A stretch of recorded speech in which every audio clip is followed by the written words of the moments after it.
I'd like to welcome you all here to Worimi country. So this is traditional Worimi land. So pay me respects to our elders, past and present, and to our future generations.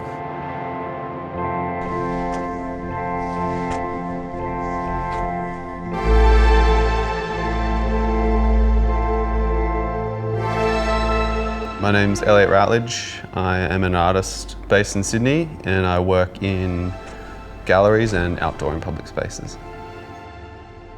My name's MATT CHERUBINO. I'm based in Melbourne and I'm a commercial photographer. So before I came on this trip, I was in Antarctica doing a shoot down there, so it's quite the contrast. Negative temperatures and snow to wind and sand, so it's been quite fun adjusting.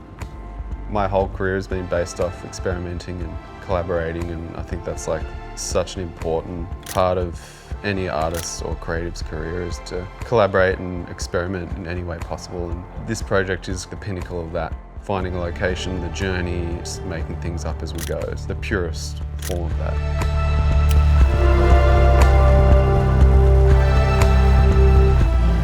I love it how these little trees form in here, you know, like just out of the desert, out of the sand. It's crazy. So like 10,000 years ago or more, this was all trees. And the sand's overtaken it all. You see every now and then as we go through the dunes, there've been old tree stumps and that sticking out.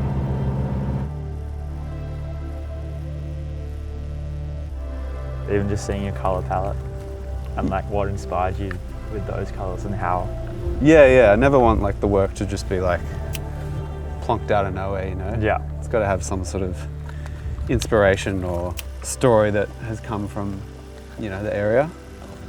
So I guess with this piece, I kind of tried to create something that was like blend in with the space, but also feels like it's kind of come from somewhere else. This kind of like weird alien monument that's kind of popped up out of nowhere in this beautiful landscape. That's definitely has that effect. Yeah.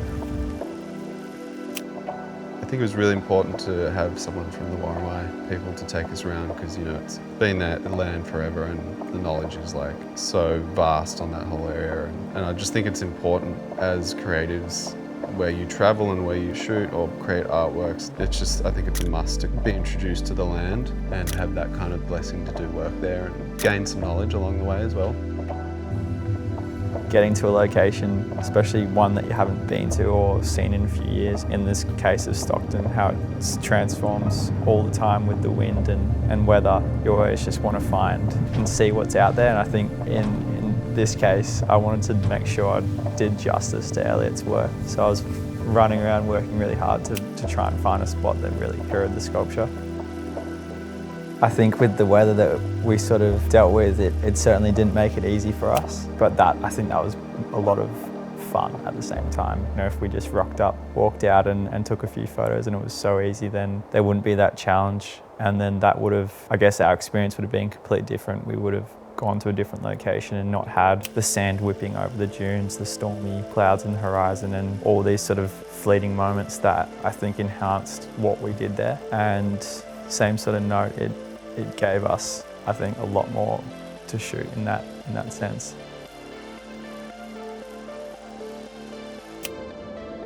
For me, shooting work that you're personally really interested in and having complete control on that is such a positive way to shoot, and it keeps the stoke of what you do alive. Working with Elliott especially, it brings out something different in your work and makes you think about something differently and interpret that in a different way. So for this one, it was really inspiring seeing Elliott work and how like his thought process in terms of selecting colour and then building his sculpture and how it sat in the environment. That definitely inspired how I shot. So much respect for Matt's work, and I came into this project with the open mind of, I made the sculpture and that's my work, I'm good at that, but I really wanted to leave it completely up to Matt's guidance on where to choose the spots and how to frame it and stuff like that. And like, he came up with so many ideas I would never even think about. Yeah, it was really cool to work with. If we get, I guess what we're hoping for is some light to pop through. Yeah, what's your ideal scenario right now? We're sort of side lit, which should be cool.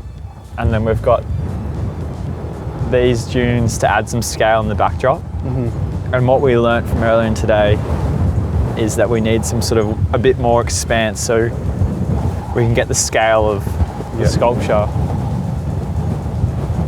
with the scale of the dunes as well. Yeah. My favourite part was when we got the sculpture set up in the lake. That for me was like the moment when I felt, okay, we've done justice to Elliott's work. I think for me, last night was the sun setting and the skies opening up, and something that we'd hoped for and we didn't think it was going to happen, and all of a sudden, like last minute, gives us this amazing light show in the sky, and then experimenting with the drone in the darkness was just like this amazing, crazy, fun, exciting experience. It was like, yeah, my favourite part for sure. As a young creative, I think to further your practice and to make things happen, I just really like the DIY kind of nature of this project. How, like, you know, we were given permission in the land and we just made things up on the go. It's like you can only plan so much. Make something and get out there and do it. I think if I was sort of going to give advice to someone, I would really encourage them to go out and shoot something that makes them excited, and then also something that feels challenging or new, where you're going into it kind of questioning whether you can actually make it happen. And if you get the end result or you fail in that process, it doesn't really matter. It's really irrelevant. It's what you sort of learn and how you can take those lessons into your next sort of creative endeavour that really provides value.